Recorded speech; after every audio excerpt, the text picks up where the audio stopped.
Allez au boulot. Attends, ça va pas du tout cette histoire. Ah si. Le plagiat. Selon l'article L335-3 du Code de la propriété intellectuelle, c'est « Toute reproduction, représentation ou diffusion par quelque moyen que ce soit d'une œuvre de l'esprit en violation des droits de l'auteur, tels qu'ils sont définis et réglementés par la loi ». Bon voilà, maintenant qu'on a vu le côté factuel et barbant du truc, passons aux choses sérieuses. Parce que le problème avec cette loi, c'est qu'elle a beau aligner de belles tournures de phrases, elle manque quand même cruellement de précision.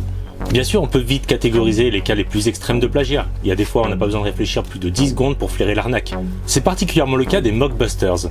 Les mockbusters, c'est des films qui sont faits à l'arrache et qui profitent de la hype de gros blockbusters à venir pour faire des ventes. Comme là, Atlantic Rim, qui est sorti une semaine avant Pacific Rim. Le pire, c'est qu'il y a eu une suite à cette daube, en même temps que Pacific Rim 2. A l'inverse, il y a des cas où on se rend bien vite compte qu'on n'a pas affaire à un plagiat. Par exemple, une femme avait porté plainte contre Disney parce que La Reine des Neiges serait repris directement de son autobiographie. Moi je veux bien la croire, mais il faudrait d'abord qu'elle nous fasse une petite démonstration de ce qu'est la manipulation des éléments. Ou alors qu'elle donne vie à un bonhomme de neige en direct. Au choix. Et puis il faudrait pas oublier les contes d'Anderson quand même. Par contre, Disney n'est pas toujours aussi follement innocent, n'est-ce pas? J'en reparlerai. Cela étant dit, pour bien comprendre le problème que pose le plagiat, il faut remonter dans le passé, loin dans le passé. Avant que les histoires soient portées à l'écrit, on parlait plus difficilement de plagiat. Non pas que ça n'existait pas, mais plutôt que c'était assez normal. Les troubadours ou les conteurs servaient en quelque sorte de relais. Ils se piquaient des histoires et les transmettaient d'une région à l'autre. Plus ancien encore, les mythologies ont connu un nombre incalculable de variations. Elles marquaient l'évolution de leur temps. Compliqué de savoir alors des millénaires auparavant si on parlait plutôt de remakes de qualité ou de remasters un peu feignants. Et je ne suis pas encore assez informé sur l'affaire pour en dire davantage. Sans commentaire. Un des plus gros virages, ça a été quand les histoires sont devenues des sources de richesse monétaire. Du bifton, comme disaient les jeunes qui aujourd'hui ne sont plus des jeunes. Du blé, comme disaient les jeunes à l'époque où on gravait encore des histoires sur des tablettes de pierre. Et donc à partir de ce moment-là, voler une histoire, c'est aussi devenu voler de l'argent. Indirectement, mais quand même. Ce qui montre bien que avant ça, le but du plagiat, c'était pas tellement de faire du fric.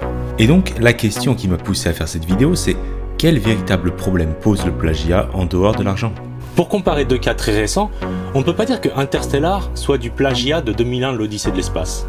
Pourquoi? Parce que Christopher Nolan a complètement assumé le fait de s'inspirer du film de Stanley Kubrick. En revanche, Inception aurait de grandes similitudes avec Paprika de Satoshi Kon.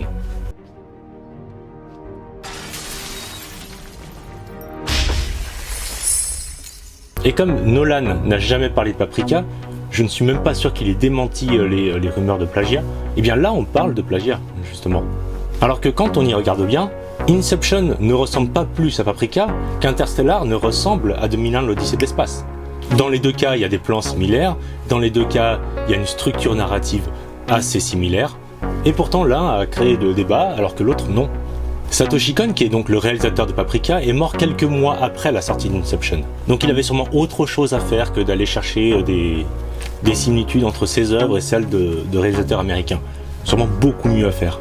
Par contre, il a eu tout le temps de regarder Requiem for a Dream et d'y voir des similitudes, pour lui exagérées, avec Perfect Blue, un autre de ses films. その前に当然そのレクイエム・フォー・ドリームを見たんですけど、これとですね、このカット、ね、俯瞰で風呂にこの2カットまんまアングルも構図も同じで、本人に会って確認したらオマージュだって。かぶってますよね。かぶってるっていうか。La frontière entre le plagiat et l'hommage, elle est donc assez fine. Elle est souvent contestée et elle se déplace d'époque en époque. Durant un siècle, ce n'est pas un problème, durant le suivant, c'en est un. Mais comme je le disais en début de vidéo, il existe bien deux camps. Il y a bien d'un côté le plagiat et de l'autre tout ce qui est inspiration bienveillante. Le vrai problème dans tout ça, c'est quand les plagiaires vont effacer les plagiés. C'est sans doute pour ça qu'aujourd'hui on parle beaucoup de réalisateurs américains qui auraient volé des réalisateurs japonais. Par exemple, Satoshi Kon, même s'il a une fanbase absolument énorme, il reste beaucoup moins populaire que Christopher Nolan. Et donc Paprika a plus de chances de disparaître avant que ne disparaisse Inception dans la mémoire des gens. De la même façon que Le Roi Léo est très peu connu comparé au Roi Lion qui a encore un succès énorme grâce à son live action. Bon, en tout cas, je peux pas me prononcer clairement sur la distinction entre hommage et plagiat. C'est pas un petit youtubeur qui va résoudre un débat international. Bon, comme à chaque fois que je fais une vidéo, là, je pourrais encore développer pendant une demi-heure. Je pourrais parler de Nosferatu, qui est une copie un peu trop conforme à Dracula. Je pourrais aussi parler de l'affaire qu'il y a eu autour du Da Vinci Code. Da Vinci Code qui finalement a été déclaré histoire originale. Bon, en tout cas, déjà, je prépare une vidéo sur Le Roi Lion, qui ne parlera pas que de plagiat, qui parlera plutôt de la complexité qu'il peut y avoir à écrire une histoire et sur le nombre de personnes qui peuvent intervenir sur une histoire. Bon, d'ici là, vous connaissez la chanson. Likez et abonnez-vous si vous avez apprécié la vidéo. N'hésitez pas à me dire ce que vous pensez du plagiat en commentaire. Joyeux Noël anniversaire et cœur sur vos manettes. Oula, ça s'agirait encore de plagier les bons trucs au bon moment quand même. Ouais, allez, salut.